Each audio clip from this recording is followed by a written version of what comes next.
All right, today we are unpacking one of the biggest, most incredible stories in modern music history. It's the story of how 7 young men from South Korea completely rewrote the rules for what a non-English musical act could achieve on the world stage. But the real question, the one we're really going to dig into, is this one.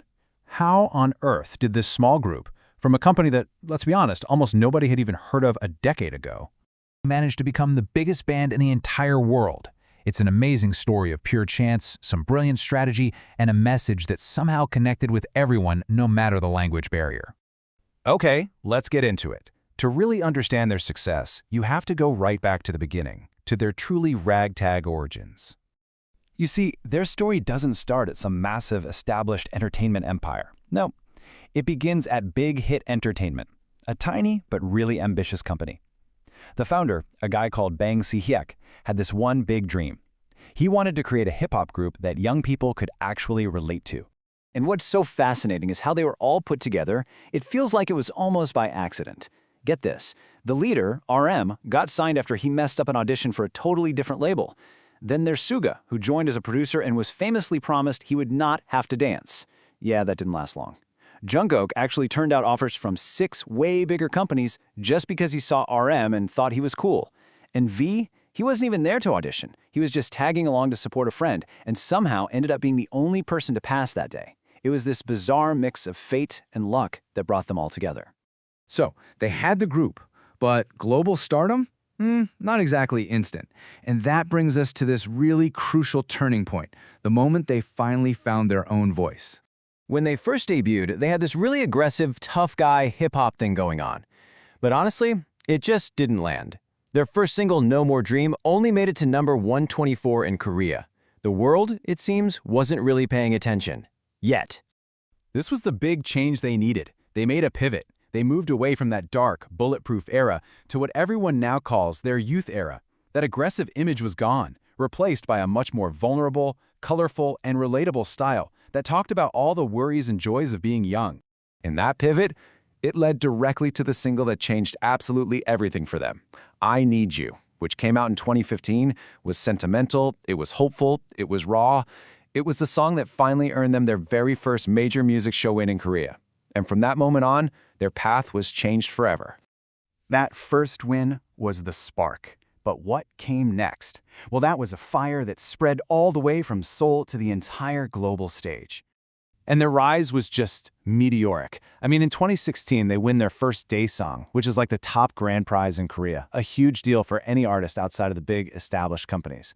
Then by 2017, they're in the US, winning top social artists at the Billboard Music Awards. And a year later, in 2018, they're not just topping charts of their Love Yourself albums. They're at the United Nations, delivering a landmark speech. And that message at the UN, that became their thing. RM's plea to speak yourself just resonated with millions of young people all over the world. It cemented their status as way more than just a pop group. They were now advocates for self-love and acceptance. Their impact became so big, you couldn't deny it, even on a national scale. By 2019, people were estimating that BTS's annual contribution to South Korea's economy was a truly mind-boggling $4.65 billion. That's 0.3% of the country's entire GDP. So, from that point on, it wasn't just about being successful anymore. It was about total, absolute dominance. They entered this new era of just breaking every single record you could imagine. So after conquering charts all over the world, they set their sights on the final frontier, the American music industry. And to get to the very, very top, we're talking #1 on the Billboard Hot 100, they made a really smart, strategic shift to releasing songs entirely in English. And the results were insane, just immediate and overwhelming. Dynamite became their first #1 hit in the US. Then Butter came out and was the longest-running #1 song of 2021, staying at the top for 10 whole weeks. And then Permission to Dance debuted in the top spot. Mission accomplished 3 times over. And this unbelievable string of firsts just shows you how many barriers they were shattering. They were the first Korean artist ever nominated for a Grammy, the first Asian act to win Artist of the Year at the American Music Awards. They even sold out London's legendary Wembley Stadium in just 90 minutes. It was just one historical moment after another. So after all that, what does this all add up to? Well, they didn't just get famous. They became this new kind of icon. one that represents so much more than just music. I mean, think about that transformation. That ragtag group we talked about, the one assembled by pure chance at a tiny company, had evolved into global cultural ambassadors.